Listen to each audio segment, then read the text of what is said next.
Então vamos lá. Isaías 58, a partir do versículo de número 13. Diz assim: dizendo: por que jejuamos nós e tu não atentas para isso? Falando com Deus, né? Por que jejuamos? Por que afligimos nossa alma e tu não sabes? E aí Deus responde: eis que no dia que jejuais, achais o vosso próprio contentamento e requereis todo o vosso trabalho. Eis que para contendas e debates jejuais, e para dar punhadas impiamente. Não jejueis como hoje, para fazer ouvir a vossa voz do alto. Seria este o jejum que eu escolheria? Que o homem um dia aflige a sua alma, que recline a cabeça como jugo e estenda debaixo desse pano de saco grosseiro e cinza? Chamarias tu a isso jejum e dia aprazível ao Senhor? Porventura não é este o jejum que escolhi?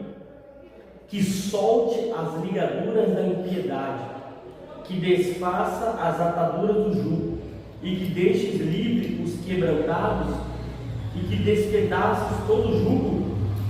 Porventura, não é também que repartas o teu pão com faminto, e recolhas em casa aos pobres desterrados, e vendo-o nu, o cubras, e não te escondas daquele que é a tua carne? Então romperá a tua luz como a alva, e a tua cura apressadamente brotará, e a tua justiça irá diante da tua face, e a glória do Senhor será a tua retaguarda. Então clamarás, e o Senhor responderá, gritará, e ele dirá: eis-me aqui. Acontecerá isso se tirares do meio de ti o jugo e estender o dedo falar a verdade. E estender o dedo ao falar a verdade. E se abrires a tua alma ao faminto e fartares a alma aflita, então a tua luz nascerá nas trevas, e na escuridão será como meio-dia. O Senhor te guiará continuamente e fartará a tua alma em lugares secos, e fortificará teus ossos, e serás como um jardim regado, como um manancial cujas águas nunca faltam. Amém. Amém. Irmãos, Isaías 58 é conhecido como o jejum que agrada a Deus. O capítulo que fala do jejum. O jejum que agrada a Deus. Nós começamos aqui com os judeus, os israelitas, fazendo uma pergunta. Isaías falando: vocês se perguntam assim, por que nós jejuamos e o Senhor não atende para isso? Por que nós afligimos a nossa alma e é como se nada tivesse acontecendo? Repara que eles usam assim: por que nós jejuamos e depois por que nós afligimos a nossa alma? O jejum é exatamente isso, o ato de humilhar a alma diante de Deus. Ele deveria pelo menos ser, como nós já aprendemos aqui. A humilhação é a maior arma de mover Deus do seu lugar, de fazer com que Deus opere sobre algo. A maior arma é a humilhação. É quando nós descemos, é quando nós nos rebaixamos diante de Deus, não dos homens, mas nos pés de Jesus, nos pés de Deus, nós choramos, nós buscamos aquele que é o único que pode responder, que é o único que pode curar, que é o único que pode salvar, que é o único que pode nos dar o livramento. E eles estavam dizendo assim: nós estamos jejuando, mas nada acontece. Nós estamos afligindo a nossa alma, mas não tem proveito nenhum. É como se Deus estivesse se escondendo de nós. Então, o próprio Deus responde: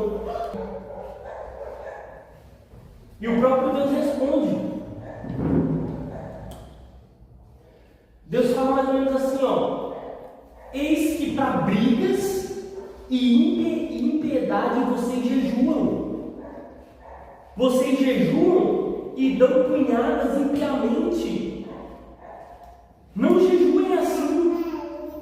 Seria esse o jejum que eu escolhesse, que um dia o homem aflige a sua alma e continue sendo mal?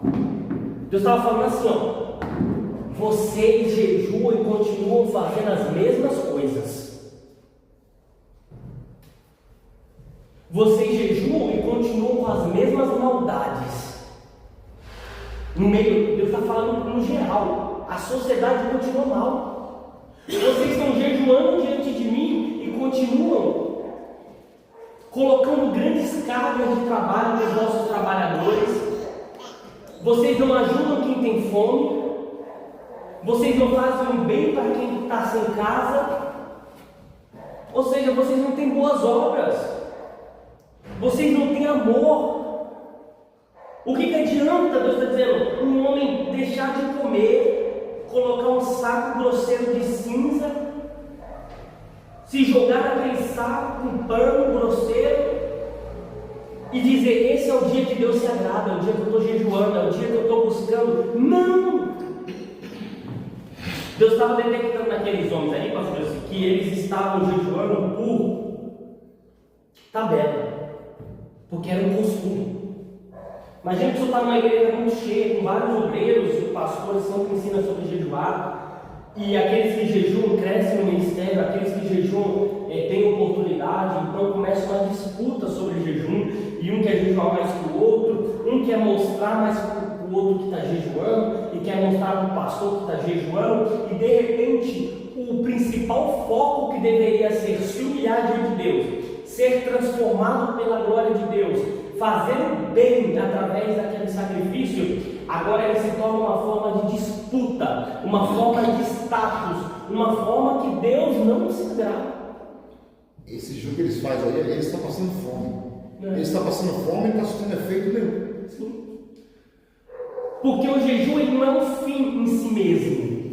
Ele não é assim, o jejum por jejuar, não. O jejum é um meio de alcançar algo.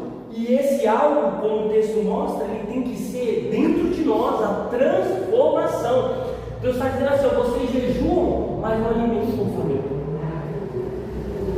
Vocês jejuam, mas não quebram um jugo. O que é um jugo? A injustiça no meio da sociedade. Pessoas que estão perdendo a casa que não deveria perder, pessoas que estão perdendo o caso na justiça, que o inocente passando por condenado, o condenado que era para ser condenado sendo justo diante dos tribunais. Está tudo errado no meio da sociedade. Vocês não arrumam a sociedade e vêm diante de mim? Seria isso o jejum que eu aceito? Seria esse o jejum agradável ao Senhor? Será mesmo?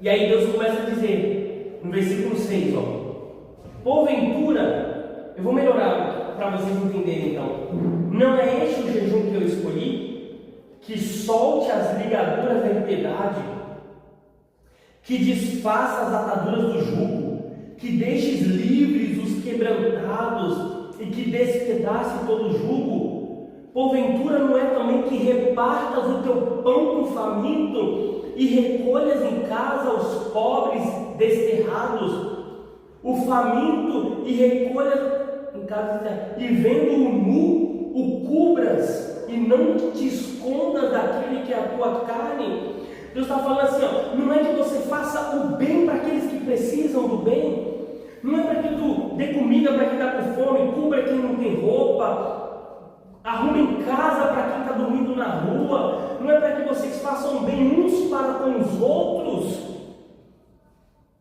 Deus nos criou para boas obras. Está lá em Efésios, o texto diz assim, nós somos feituras de Deus, criados para boas obras. Nós somos feituras suas, ou seja, nós somos criação de Deus. Mas para que, Paulo, nós somos criados? Para boas obras. Isso é importante, porque isso mostra propósito. Quem fez esse relógio aqui? Ele fez um relógio, tudo bem. Para que ele fez esse relógio? Para quê? A gente vê a hora. Aí de repente eu pego esse relógio agora e eu começo a servir água em cima dele. vai dar para servir a água com um cafezinho, né? Aí quem fez o relógio olha e fala, mas não era esse propósito. Tá errado. Perdi tempo com você, podia pegar uma bandeja qualquer que não tem pilha, que não tem uma engrenagem dentro. Não é para isso, não. Você pagou mais caro, uma bandejinha mais barato. Viver fora do propósito é isso. E o texto é claro em dizer, fomos criados para boas obras. Ou seja, Deus nos salvou, sim, mas nem para a salvação fomos criados. O propósito final, o propósito principal é que após sermos salvos, façamos o bem aqui nessa terra. O propósito final é para que após sermos salvos, brilhe a nossa luz diante dos homens e glorifique o nosso Pai que está no céu. Como que brilha a nossa luz? Através das vossas boas obras, igreja. A igreja é o maior canal de boas obras que deveria existir. Em todas as áreas sociais. Muitas vezes nós sentimos vazios, irmãos. Nós sentimos falta de propósito. Por quê? Porque não estamos praticando as tais boas obras. Eu e a Gabriela estávamos conversando ontem. Nós estávamos conversando sobre as crianças na África. Foi? Né?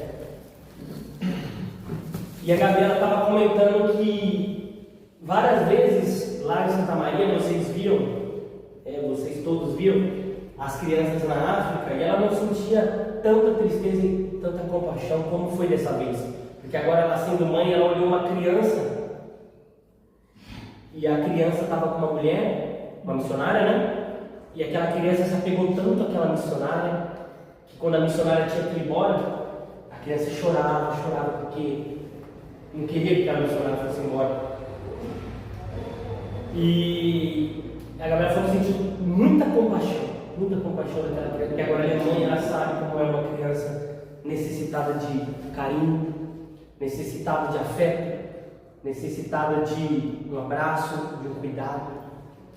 Então, por que eu estou falando isso, irmãos? Porque para isso nós somos criados.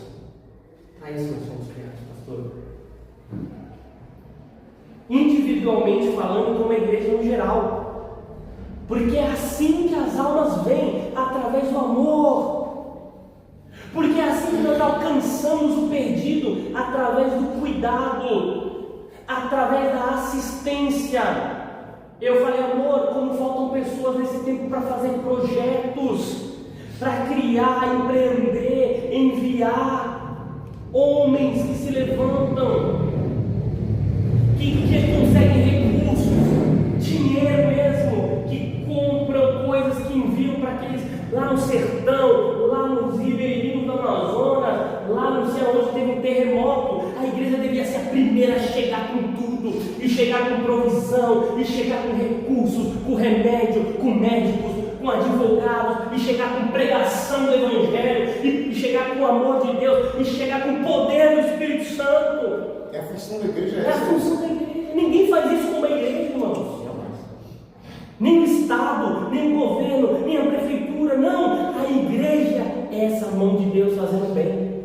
Deus está dizendo aqui, ó, ei, não é esse jejum que eu escolhi, mude. Se for para jejuar para vocês mesmos, se for para jejuar para fazer o mal, parem com isso, eu não vou ouvir, eu não vou responder. Mas se vocês alimentarem o faminto, vestirem o nu, colocarem em casa aqueles que não têm casa, aí sim a tua luz será como o amanhecer. A glória do Senhor irá na tua frente, a glória do Senhor será a tua retaguarda, a tua cura vai brotar como o amanhecer. A tua cura apressamente brotará. Olha isso, pastor. Deus prometendo aqui, se vocês fizerem o bem, aí sim a luz do Senhor vai na frente de vocês. Pode falar. Eu sabe o que eu acho interessante? Que todo o propósito assim, né, da gente, né, que a gente tem, é pelas pessoas, né? É tipo assim, fazendo pelas pessoas. Tudo. Pode ver, até dizer, qual que é o seu propósito? Levar a palavra de Deus, mas para quem? Para as pessoas, né? Qual qual é o seu propósito, cuidar de pessoas, né? Tudo é relacionado a fazer o bem para as pessoas, né? É o próximo. Nunca é sobre a gente, é sobre o próximo, né? Exato. O propósito final é sempre sobre o próximo. Eu estava vendo uma psicanalista, né? A Angela Cirilo. Ela estava contando, né, que o esposo dela tem empresas, né? E ela cuidava da parte financeira da empresa. E ela falou assim que ela estava adoecendo, ela estava ficando mal, porque ela estava cumprindo o propósito dela e ela não estava entendendo por que ela estava tão mal ali.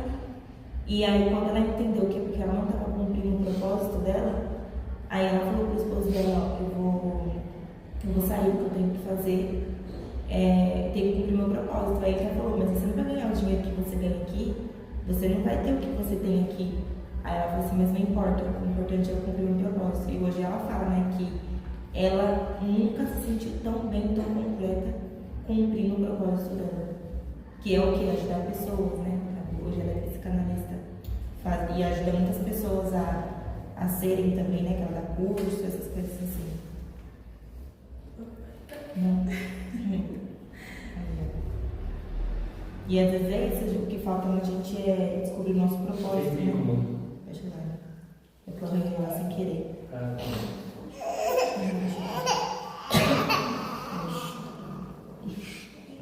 Eu planejei lá sem querer. Isso é muito interessante porque, sei lá, eu tenho estudado, tenho falado muito e temos conversado muito sobre propósito. O propósito é exatamente isso, ele é algo que eu contribuo com o próximo. Uma vida sem contribuir para o próximo, ela tem data de validade.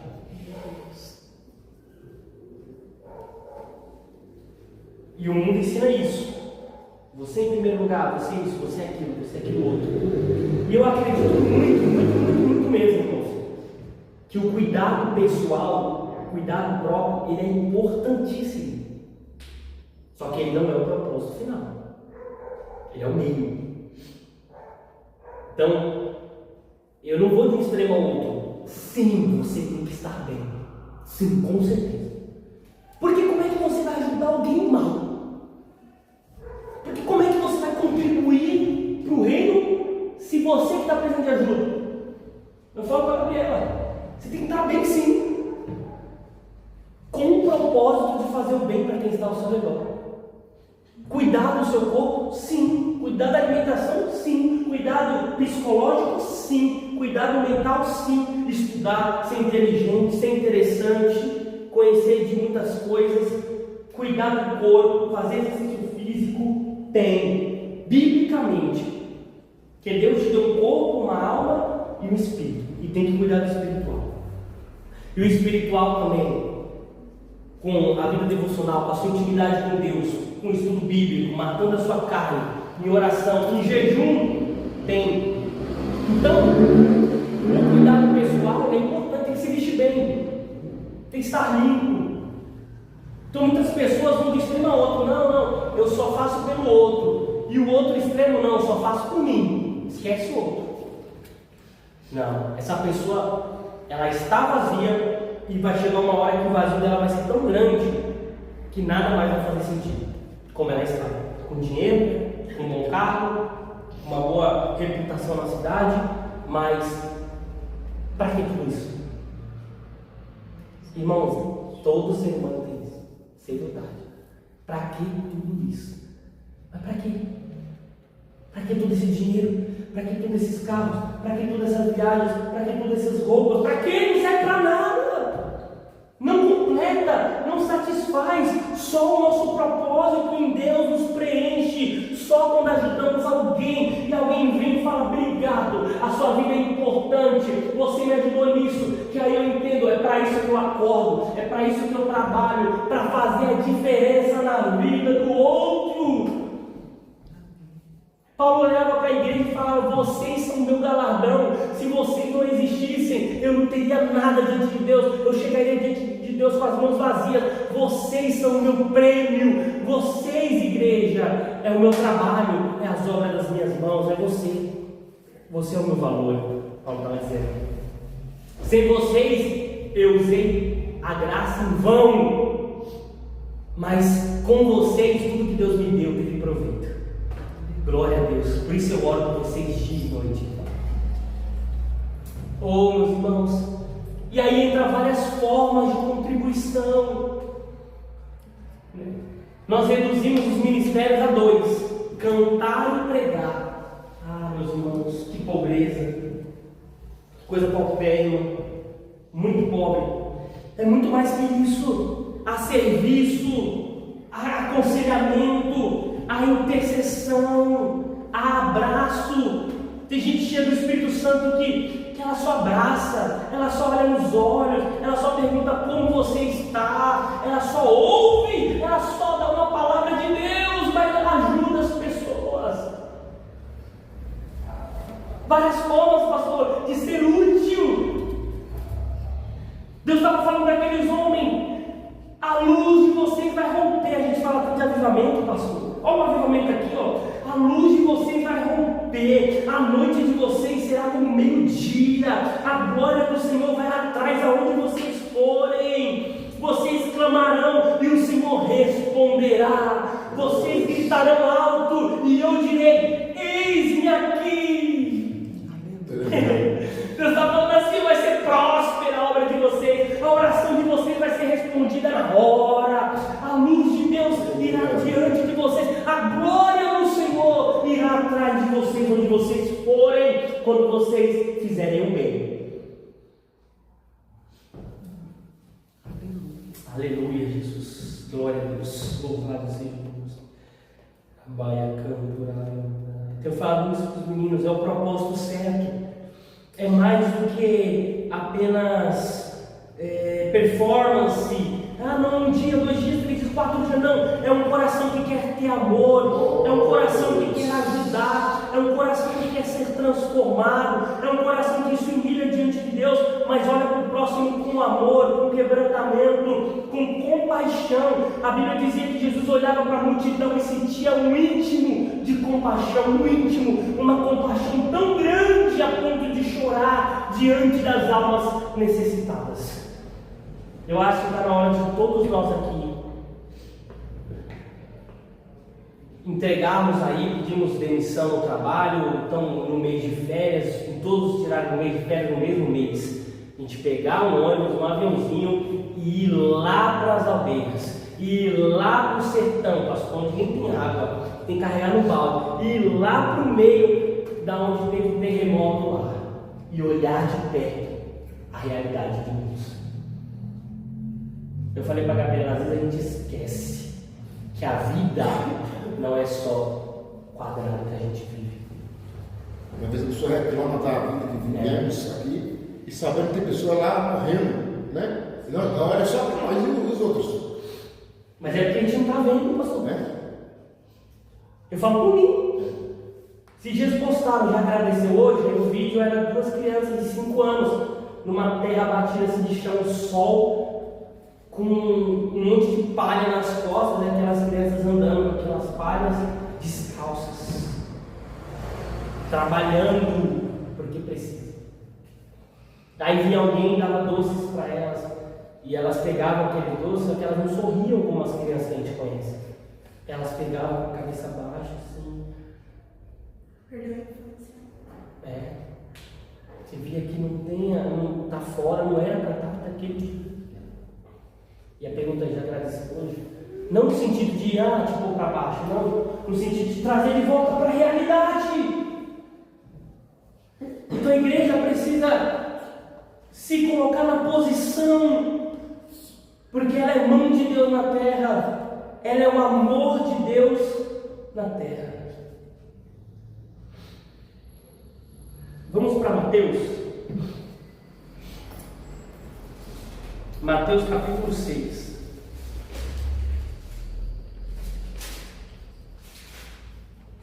No meio do sermão da montanha, né? Em Mateus 5 até o 7, 5, 6 e 7, está o Sermão da Montanha. O Sermão da Montanha é a nova aliança, é a forma que Deus quer que a gente viva no Novo Testamento. Está tudo aqui mastigado por Jesus. E ele dá vários mandamentos sobre amor, sobre perdão, sobre oração. Só que aqui no capítulo 6 ele faz uma trinca de 3 coisas que ele não manda a gente fazer. Ele fala como se fosse normal a gente fazer. Então vamos lá. Lê o versículo 2. Olha, eu vou ler. Quando, pois, deres esmola. Agora lê o versículo 6. Quando orares. Não está dizendo assim, ó, deem esmolas. Não está escrito assim, ó, orem. Está escrito assim, ó, quando deres esmolas. Quando orares. Irmãos, Jesus está falando assim, ó, para o cristão, dar esmola, pastor, é igual respirar. Não preciso nem mandar. Se é uma pessoa que ajuda, se é uma pessoa que a esmola aqui é o sentido de dar para quem precisa, de abastecer, seja com algum objeto, com algum recurso, com algum alimento, com algum dinheiro.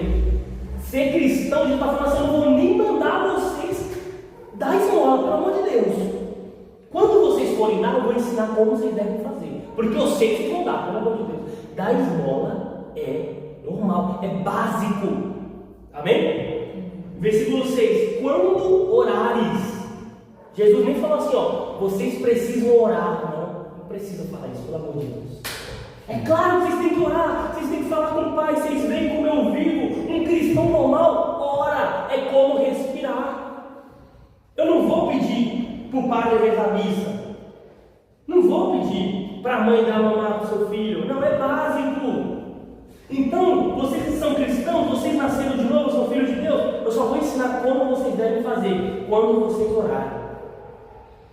Pastor Luciano Subirá diz o seguinte: por um tempo, pastor, ele entendia que jejuar é opcional.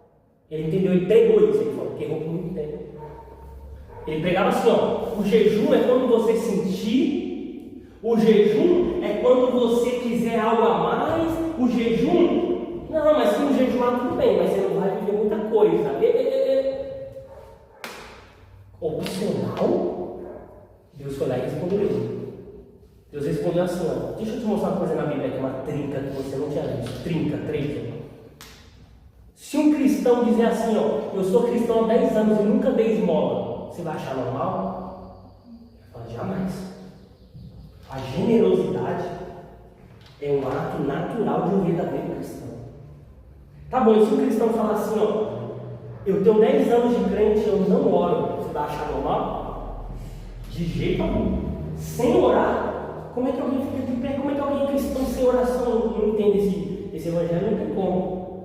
E por que você diz que sem jejuar dá para ficar?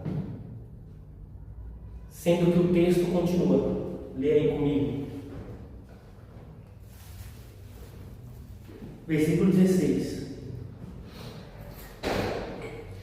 E quando jejuardes, não vos mostreis contristados como os hipócritas, porque desfiguram o rosto para que aos homens pareça que jejuam. Em verdade vos digo que já receberam o seu galardão. Jesus nem chegou assim, ó, vocês precisam jejuar. Jesus, do mesmo jeito com a oração, do mesmo jeito com a esmola, do mesmo jeito com o jejum. É normal, é básico, é como respirar. Você é cristão? Nasceu de novo? Você jejua. É o dever do crente, irmão. O dever do crente é, como eu falei, da esmola, o jejum, a oração. Isso é dever cristão. Isso é do crente. Se ele não fizer essas coisas, então ele é crente. Ainda não é.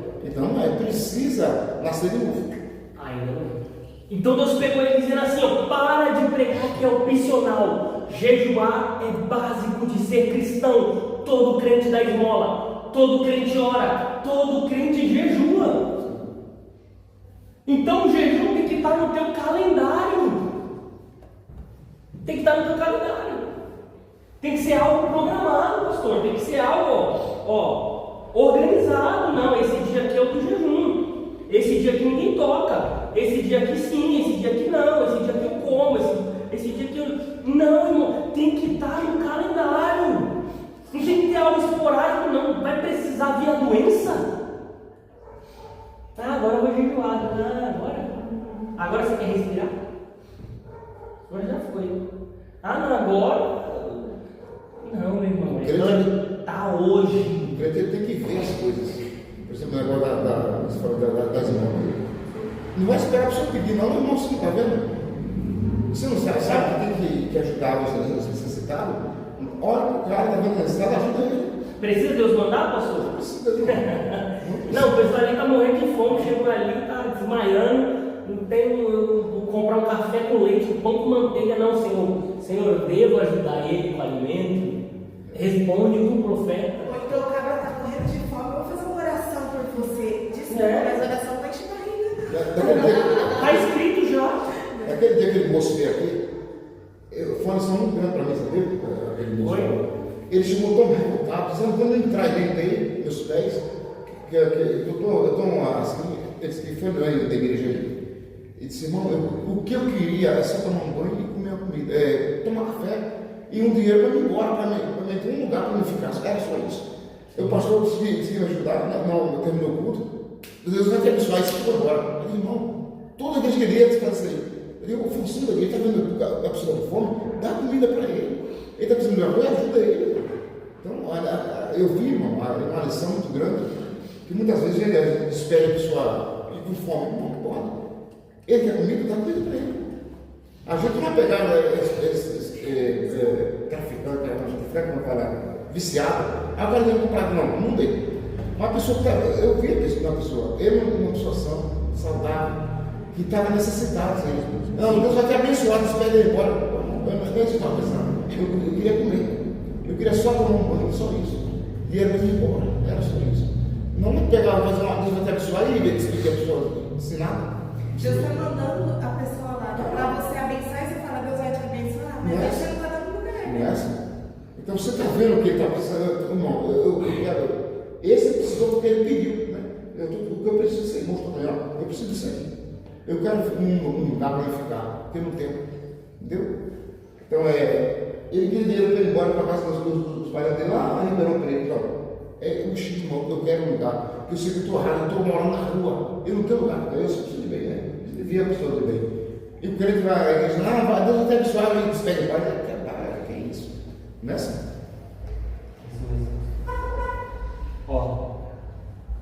Sobre isso ainda, pastor. O passado. Nós vivemos aqui em 3 tempos, certo? Não, vou arrumar. Nós vivemos só em um tempo. Mas existem 3. Passado, presente e futuro. É o Cronos. Nós vemos assim. Quando nós vamos pensar no passado, nós olhamos para trás, né? Normal. Presente é o agora. Futuro está na frente. E você pode ver, Gabriel, essas coisas aí o crente, se ele puder fazer uma coisa, fizer, se ele pode fazer, não faz, ele está pecando. Aí eu falo que é pecado, não sei. Se você sabe fazer o bem e não faz, peca. É sobre fazer o bem que a gente está falando. É sobre isso aí. Aí você entende que o passado ele serve para 2 coisas: para te ensinar o que você fez ou o que aconteceu, e parte dele para ser esquecido mesmo. Paulo dizia assim, esquecendo-me das coisas que para trás ficam, avanço, prossigo. Né? E Deus sempre falava assim, Israel, volta e lembra de tudo que eu fiz por vocês. Então tem coisa no passado que simplesmente eu esqueço. E tem coisa no passado que eu me lembro porque me ensina até coisas que eu errei. Eu não fico preso, eu aprendo e esqueço e venho para o presente. Agora no presente é o único tempo que nós vivemos, tá? Ninguém vive no passado, ninguém vive no futuro, você só vive no agora. Você só vive no hoje, você só vive no aqui. É aqui que você vive. O que eu faço no presente, Gabriel? 2 coisas também. Você desfruta e você planta.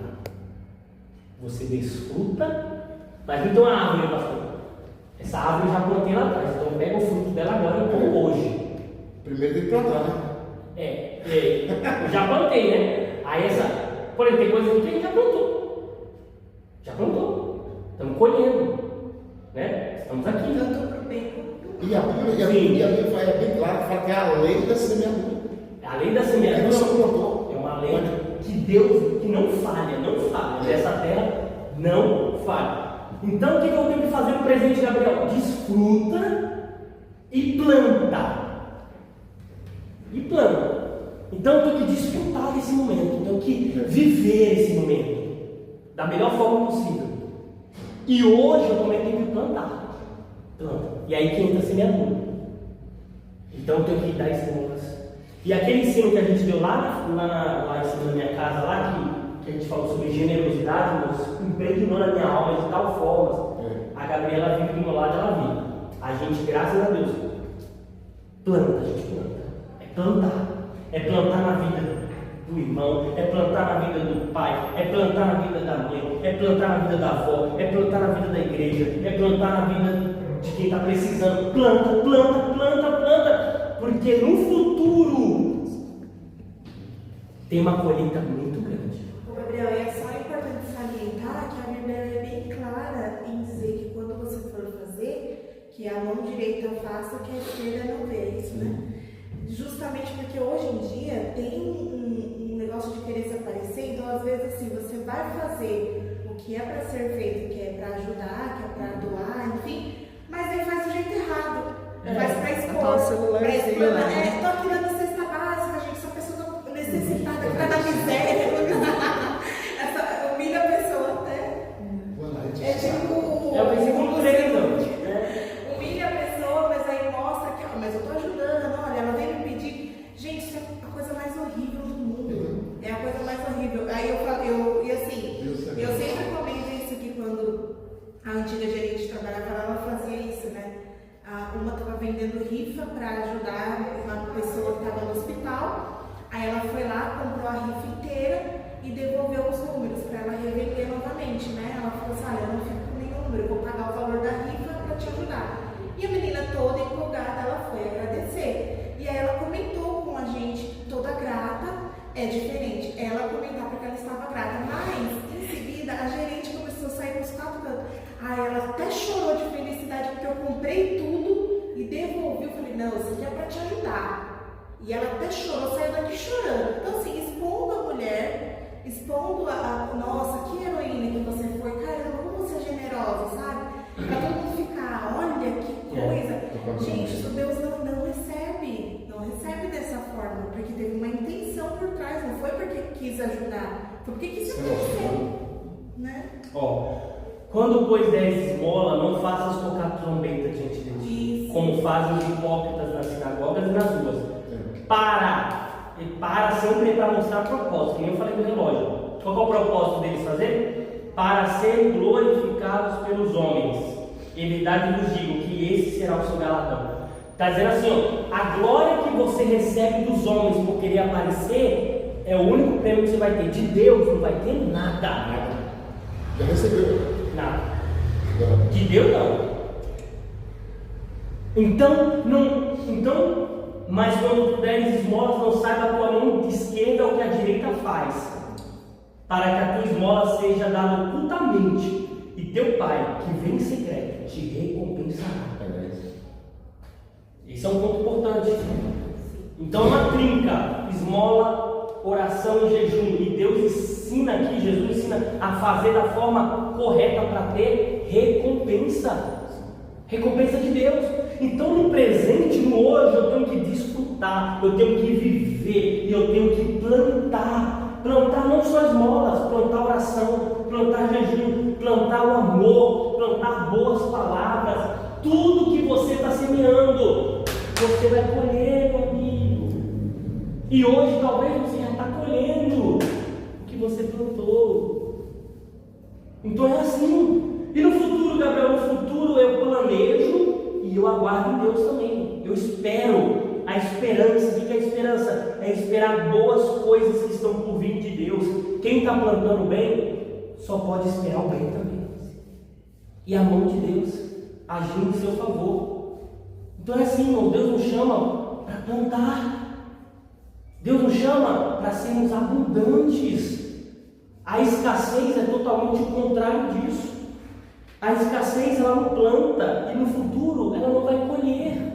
Será que essa pessoa que faz isso aí e quer tratar por quê? Será? Que vai entender por quê, né? Será que será isso aí? Egoísmo. Porque o cristão não é diferente. Essa é a função do crente, é essa aí. Será que é falta de ensinamento?